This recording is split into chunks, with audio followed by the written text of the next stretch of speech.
Wheels, motors, and gears are part of a new exhibit that's free for the family downtown. It's called Design in Motion, and Lindsay Thies is getting the lowdown on it today. She's live at KANEKO. Lindsay.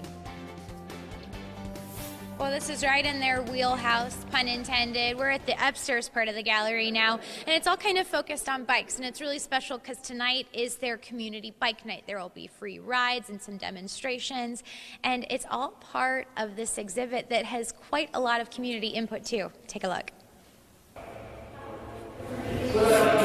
George Ferguson has been buying, collecting, and restoring bikes since he was in college. What we have here are some of the original parts from the bike as it came to me off of this 1948 boys bike on the wall. So this is the original chain guard. He's loaned 26 bikes to KANEKO's new free exhibit, Design in Motion, sharing the stories that go along with the rides. The gentleman that had this bike bought this bike new in 1946 here in Omaha at a bike shop called Frank's Schwinn.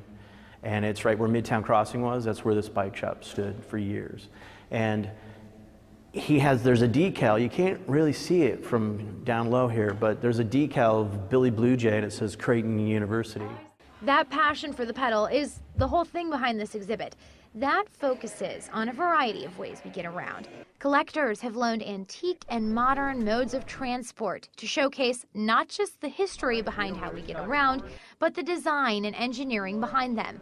With the bikes, colors galore from local shops and collectors line the walls, from the classic Schwinn to some of the first BMX bikes that hit the scene in the 70s and 80s. It spans from some of the first penny farthing bikes to modern modes of transportation. This is where bikes went in a lot of parts of Europe.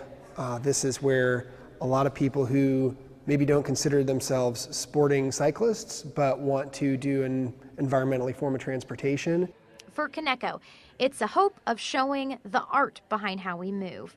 For those with bikes on the brain, it's shifting people to the art of getting around on two wheels.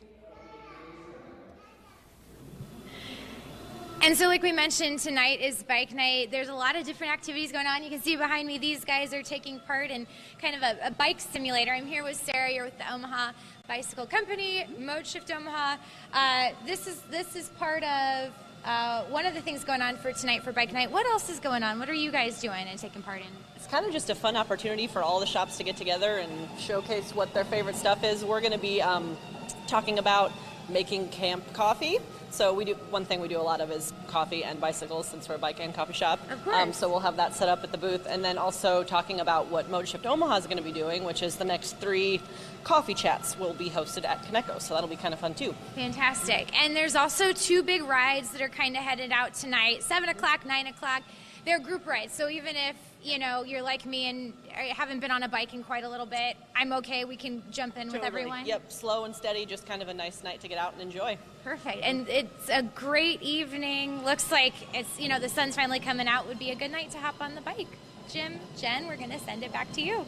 All right, thanks, Lindsay. And I think she's right. It is nice weather if you're getting outside or going to the football games. Right. It's chilly.